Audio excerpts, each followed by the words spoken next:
નમસ્કાર મિત્રો, સ્વાગત છે તમારું આપણી આ યુટ્યુબ ચેનલમાં જેનું નામ છે ગુજરાતી જીકેની જમાવટ. તો ગતરોજ ગુજરાત સરકારના સામાન્ય વહીવટ વિભાગ દ્વારા ગુજરાત સરકારના સરકારી બાબુઓ એટલે કે ગુજરાત સરકારમાં હાલમાં કાર્યરત કુલ 4.63 લાખ જેટલા અલગ અલગ વિભાગોના કર્મચારીઓ માટે અતિ મહત્વનો પરિપત્ર જાહેર કર્યો છે. તો ગુજરાત સરકારના કર્મચારીઓને વર્ષ 2025માં આ લાભ આપતો આ અતિ મહત્વનો પરિપત્ર ગુજરાત સરકારના 27 વિભાગો અને 65 જેટલા બોર્ડ નિગમમાં કાર્યરત હાલમાં 4.63 લાખ અને તેથી વધારે કર્મચારીઓ માટે આ અતિ મહત્વનો પરિપત્ર શું છે તેની વિગત, તેના વિશે વિડીયોમાં થોડું વિગતવાર ચર્ચા કરીએ. તો વિડીયોના અંત સુધી આપ બન્યા રહો અને જો ચેનલમાં તમે નવા હશો તો અમારી ચેનલને લાઇક, શેર, સબસ્ક્રાઇબ કરી બાજુમાં રહેલું બેલ આઇકોન દબાવવાનું ભૂલતા નહીં, જેથી કરીને ચેનલ પર મૂકવામાં આવતા આવા ભરતીઓનો નોટિફિકેશન સાથે જ સરકારી કર્મચારી પેન્શનર્સ યોજનાઓને લગતા પરિપત્રો અને ન્યૂઝ તમને સરળતાથી ચેનલના પ્લેટફોર્મ પરથી અમારી ચેનલ પરથી ઉપલબ્ધ થઈ જાય.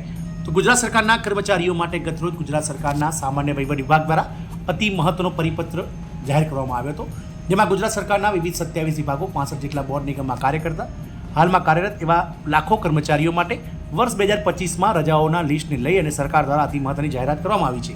જેમાં જણાવવામાં આવ્યું છે કે ગુજરાત સરકારના કર્મચારી જે બાબુઓ છે તેમને લીલા લહેર છે, કારણ કે વર્ષ 2025માં કુલ 156 દિવસ જેટલા કાર્યો કર્મચારીઓ માટે જે છે તે રજાઓ માટે રાખવામાં આવ્યા છે. વાત કરીએ તો ગુજરાત સરકારના જાહેર વહીવટ વિભાગ એટલે સામાન્ય વહીવટ વિભાગ દ્વારા જાન્યુઆરી 2025થી લઈ અને 31 ડિસેમ્બર 2025 સુધીમાં વિવિધ વિભાગો માટે 42 મેળા, ઉત્સવ, તહેવારોની ઉજવણી માટેનો પરિપત્ર જાહેર કરવામાં આવ્યો છે. આ વિવિધ આયોજનોના કારણે વર્ષના 365 દિવસમાંથી ગુજરાત સરકારના કર્મચારીઓ અને અધિકારીઓને કુલ 156 દિવસ કામમાંથી મુક્તિ મળશે, એટલે કે વર્ષ 2025માં સરકારી બાબુઓને કુલ 156 રજાઓ મળવાપાત્ર થશે. આ 42 જે કાર્યક્રમોમાં જાન્યુઆરી મહિનામાં પતંગ મહોત્સવ, વાઇબ્રન્ટ ગુજરાત, કરુણા અભિયાન, ખેલ મહાકુંભ, પ્રજાસત્તાક દિન અને ઉત્તરાર્ધ કુલ મળી 6 ઉત્સવોની ઉજવણી કરવામાં આવશે. નવેમ્બરમાં તાનારીરી મહોત્સવ, કૃષિ મહોત્સવ, શામળાજીનો મેળો, ચિંતન શિબિર, રણોત્સવ, સંવિધાન દિવસ અને શાળા આરોગ્ય ચકાસણી એમ કુલ 6 કાર્યક્રમોનું આયોજન કરવાની જાહેરાત કરવામાં આવી છે. વર્ષમાં સૌથી વધુ કાર્યક્રમો જાન્યુઆરી અને નવેમ્બર આ 2 મહિનામાં યોજાશે.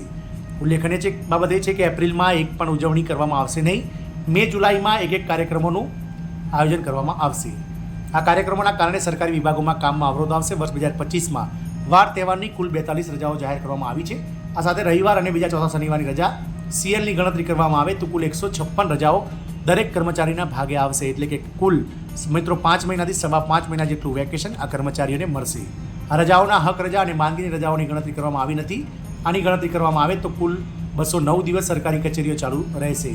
આમ સરકારી કર્મચારીઓ માટે રજા આપતો અતિ મહત્વનો પરિપત્ર ગુજરાત સરકારના સામાન્ય વહીવટ વિભાગ દ્વારા ગતરોજ કરવામાં આવે છે. જય હિન્દ, અસ્તુ.